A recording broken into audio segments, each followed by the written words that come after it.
আকাশবাণী আগরতলা। স্থানীয় সংবাদ পড়ছে চন্দন লেখা পাল।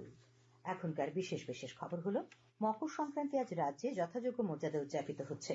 44তম আগরতলা বইমেলার আজ শেষ দিন। প্রধানমন্ত্রী নরেন্দ্র মোদী দেশ গঠনে কৃষকদের অবদানের প্রশংসা করে বলেছেন, তারা আত্মনির্ভর ভারতকে শক্তিশালী করছেন। শিক্ষামন্ত্রী ধর্মেন্দ্র প্রধান আজ ঘোষণা করেছেন, প্রধানমন্ত্রী নরেন্দ্র মোদীর নেতৃত্বে ভারত আগামী মাসে মর্যাদাপূর্ণ এআই ইম্প্যাক্ট সামিট আয়োজন করবে। এবারে সংবাদ বিস্তারিত। আজ মকর সংক্রান্তি বা পৌষ সংক্রান্তি। আজকের দিনে সূর্যের উত্তরায়ণ শুরু হয়। আসামে আজকের দিনটিকে ভোগালী বিহু, তামিলনাড়ুতে পোঙ্গল, গুজরাটে উত্তরায়ণ এবং পাঞ্জাবে লোহরি হিসেবে উদযাপন করা হয়। রাষ্ট্রপতি দ্রৌপদী মুর্মু, প্রধানমন্ত্রী নরেন্দ্র মোদী এবং কেন্দ্রীয় স্বরাষ্ট্রমন্ত্রী অমিত শাহ লোহরি, মকর সংক্রান্তি, পোঙ্গল এবং মাঘ বিহু উপলক্ষে দেশবাসীকে শুভেচ্ছা জানিয়েছেন। রাজ্যেও দিনটি যথাযোগ্য মর্যাদা উদযাপিত হচ্ছে। জাতি জনজাতি সকলের কাছে দিনটির বিশেষ তাৎপর্য রয়েছে। আজ অনেকেই পিতৃপুরুষদের স্মরণ করেন, সূর্য অর্ঘ্য দেওয়া হয়, নতুন ফসলের পিঠেপুলিতে মা লক্ষ্মীর আরাধনা করা হয়, বাড়ির উঠোন তুলসী মঞ্চ আলপনায় সাজিয়ে তোলা হয়। রাজ্যের অন্যতম তীর্থস্থান ডম্বুরে গোমতী নদীর উচ্চস্থল তীর্থমুখে বহু পুণ্যার্থী আজ সূর্যোদয়ের আগে পুণ্য অবগাহন করেন। সেই সঙ্গে তেলিয়ামুড়ার চাকমাঘাট, সোনামুড়ার বটতলিতে এবং ঊনকোটিতে বহু পুণ্যার্থী অবগাহন করেন। ডুম্বুর এবং ঊনকোটিতে গতকালই মেলা শুরু হয়েছে। চিরাচরিত ভাবধারায় পরম্পরাগত নিয়মনীতি মেনে ঊনকোটি জেলার সদর কৈলাস শহরে আজ মকর সংক্রান্তি পালিত হচ্ছে।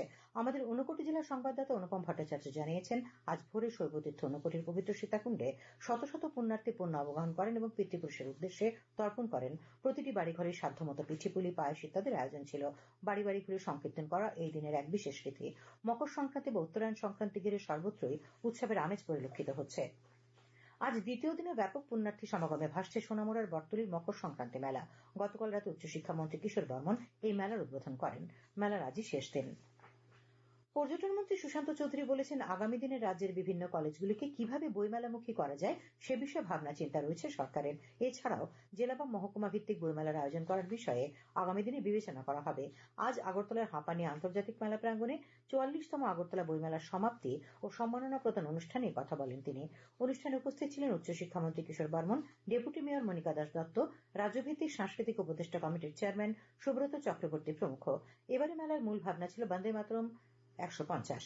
সম্মাননা মঞ্চে আমন্ত্রিত অতিথিরা লালন পুরস্কার, বিশ্বদেব স্মৃতি পুরস্কার, সলিল কৃষ্ণ দেববর্মা স্মৃতি পুরস্কার, সুমঙ্গল সেন মেমোরিয়াল ভিজুয়াল আর্ট সম্মাননা, সত্যরাম রিয়াং স্মৃতি পুরস্কার, অশ্বিনী কুমার বিশ্বাস স্মৃতি পুরস্কার তুলে দেন। সেরা লিটল ম্যাগাজিন পুরস্কার পেয়েছে খোয়াইয়ের ধাত্রীমুখ। উল্লেখ্য, গত 2রা জানুয়ারি এই মেলার উদ্বোধন করেন মুখ্যমন্ত্রী অধ্যাপক ডক্টর মানিক সাহা। মুখ্যমন্ত্রী অধ্যাপক ডক্টর মানিক সাহা আজ প্রয়াত ছাত্র এঞ্জেল চাকমার নন্দননগরস্থিত দেবরাম ঠাকুর পাড়ায় তার বাড়িতে গিয়ে শোকাহত পরিবারের সঙ্গে সাক্ষাৎ করেন। তিনি এঞ্জেল চাকমার পরিবারের সদস্যদের সঙ্গে কথা বলেন এবং তাদের পাশে থাকার আশ্বাস দেন। তিনি জানান, গোটা বিষয়টি রাজ্য সরকার অত্যন্ত গুরুত্ব দিয়ে দেখছে। মুখ্যমন্ত্রী আরো বলেন, আগামী 18 জানুয়ারি তিনি দিল্লিতে দেশের সমস্ত মুখ্যমন্ত্রীদের নিয়ে একটি গুরুত্বপূর্ণ বৈঠকে যোগ দেবেন।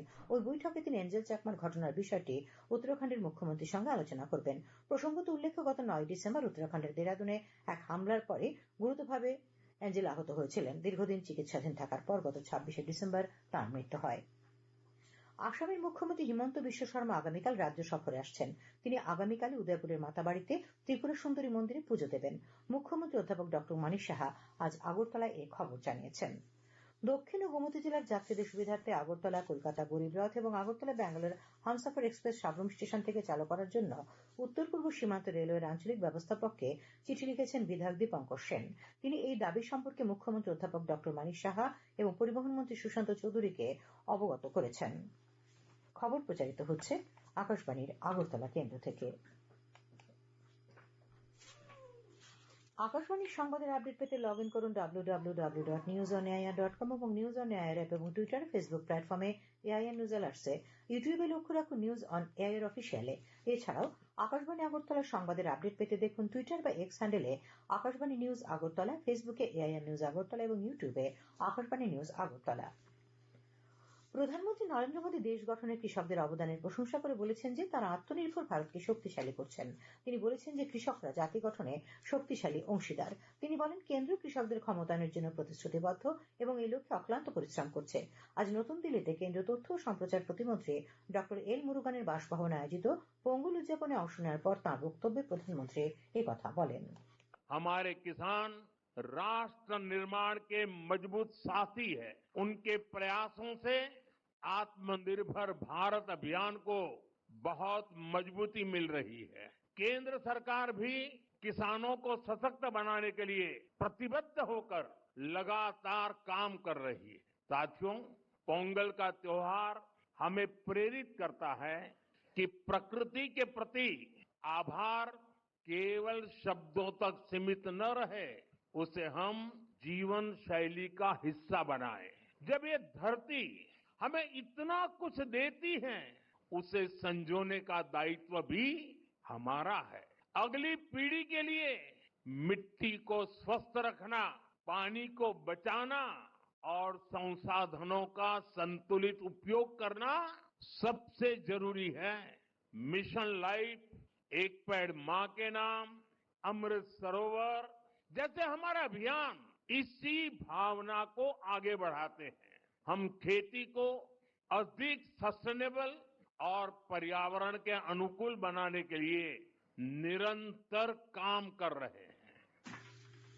প্রধানমন্ত্রী বলেন, এই সময় দেশের অন্যান্য অঞ্চলে লোহড়ী, মকর সংক্রান্তি এবং মাঘ বিহু উদযাপন করছে, যা এক ভারত শ্রেষ্ঠ ভারতের চেতনাকে শক্তিশালী করে।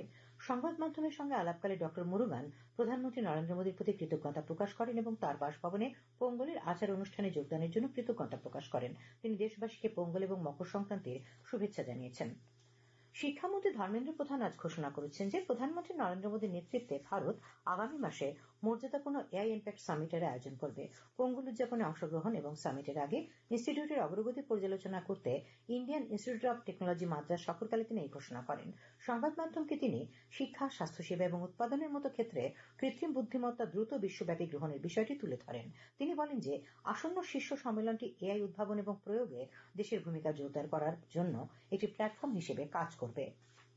প্রধানমন্ত্রী নরেন্দ্র মোদী আগামীকাল নতুন দিল্লিতে কমনওয়েলথের স্পিকার এবং প্রিসাইডিং অফিসারদের ২৮তম সম্মেলনের উদ্বোধন করবেন।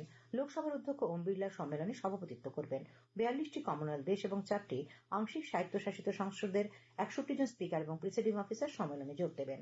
সমসাময়িক সংসদীয় বিভিন্ন বিষয়ের পাশাপাশি সংসদীয় কার্যক্রমে কৃত্রিম বুদ্ধিমত্তার ব্যবহার, সংসদ সদস্যদের উপর সামাজিক মাধ্যমের প্রভাব সহ অন্যান্য বিষয়েও আলোচনা করা হবে। আন্তর্জাতিক বাংলা ভাষা সংস্কৃতি সমিতির শান্তিরবাজার শাখার উদ্যোগে আজ শান্তিরবাজারের মুকুট অডিটোরিয়ামে ৪২তম জাতীয় যুব দিবস অঙ্কন, আলপনা প্রতিযোগিতা ও আলোচনা সভার মাধ্যমে পালিত হয়। অনুষ্ঠানের সূচনা করেন শান্তিরবাজার পুর পরিষদের চেয়ারপারসন স্বপ্না মজুমদার বৈদ্য। আগরতলা প্রেস ক্লাবের সদস্য সাংবাদিক মৃণাল দেবনাথ গতকাল রাতে বড়দোয়ালি চৌধুরী মিল এলাকায় দুষ্কৃতকারীদের হাতে আক্রান্ত হন। আগরতলা প্রেস ক্লাবের পক্ষ থেকে এই ঘটনার তীব্র নিন্দা জানানো হয়েছে। অবিলম্বে দুষ্কৃতকারীদের গ্রেপ্তারের জন্য আগরতলা প্রেস ক্লাবের পক্ষ থেকে আরক্ষা কর্তৃপক্ষের কাছে দাবি জানানো হয়েছে। উত্তর পূর্বাঞ্চলের ৮টি রাজ্যের ছাত্রছাত্রীদের মধ্যে মহাকাশ বিজ্ঞান ও প্রযুক্তি সম্পর্কে সচেতনতা তৈরি করতে ডোনার মন্ত্রকের উদ্যোগে North East Students Programme for Awareness, Reach and Knowledge on Space NE SPARKS প্রকল্প চালু হয়। এই প্রকল্পে ২০২৫ সালের এপ্রিল থেকে ডিসেম্বর পর্যন্ত মোট ৮টি ব্যাচে উত্তর পূর্বাঞ্চলের ৮টি রাজ্য থেকে বিজ্ঞান বিষয় নিয়ে পাঠরত মেধাবী ছাত্রছাত্রীদের ইসরো পরিদর্শনে নিয়ে যাওয়া হয়েছে। প্রতিটি ব্যাচে ৯০ থেকে ১০০ জন করে শিক্ষার্থী এই সুযোগ পেয়েছেন। প্রকল্পের লক্ষ্য হচ্ছে ৮টি রাজ্য থেকে ১০০ জন করে মোট ৮০০ জন ছাত্রছাত্রীকে এই সুযোগ করে দেওয়া। এই প্রকল্পের ব্যয় বহন করছে উত্তর পূর্বাঞ্চল পর্ষদ এবং উত্তর পূর্বাঞ্চলের ৮টি রাজ্য যৌথভাবে ৬০:৪০ এই হিসেবে মোট ব্যয় ধরা হয়েছে ৩,৮৩,০০,০০,০০০ টাকা। অর্থাৎ এনইসি দিচ্ছে ২,৩০,০০,০০০ টাকা এবং বাকি রাজ্যগুলি যৌথভাবে দিয়েছে ১,৫৩,০০,০০০ টাকা। শিলংস্থিত উত্তর পূর্বাঞ্চল পর্ষদের সচিবালয় থেকে এই খবর জানানো হয়েছে। আবহাওয়া, আগামীকাল আকাশ আংশিক মেঘাচ্ছন্ন থাকবে। আজ দিনের সর্বোচ্চ তাপমাত্রা ছিল ২৮°C এবং সর্বনিম্ন ১৩.২°C। আগামীকাল সর্বোচ্চ তাপমাত্রা ২৭°C এবং সর্বনিম্ন ১৩°C এর কাছাকাছি থাকতে পারে। শেষ করার আগে খবরের বিশেষ বিশেষ অংশগুলি আরেকবার। মকর সংক্রান্তি আজ রাজ্যে যথাযোগ্য মর্যাদায় উদযাপিত হচ্ছে। ৪৪তম আগরতলা বইমেলা আজ শেষ হচ্ছে। প্রধানমন্ত্রী নরেন্দ্র মোদী দেশ গঠনে কৃষকদের অবদানের প্রশংসা করেছেন। শিক্ষামন্ত্রী ধর্মেন্দ্র প্রধান আজ ঘোষণা করেছেন প্রধানমন্ত্রী নরেন্দ্র মোদীর নেতৃত্বে ভারত আগামী মাসে মর্যাদাপূর্ণ এআই ইম্প্যাক্ট সামিট আয়োজন করবে। স্থানীয় সংবাদ আজ এখানে শেষ হলো। পরবর্তী বাংলা স্থানীয় সংবাদ শোনার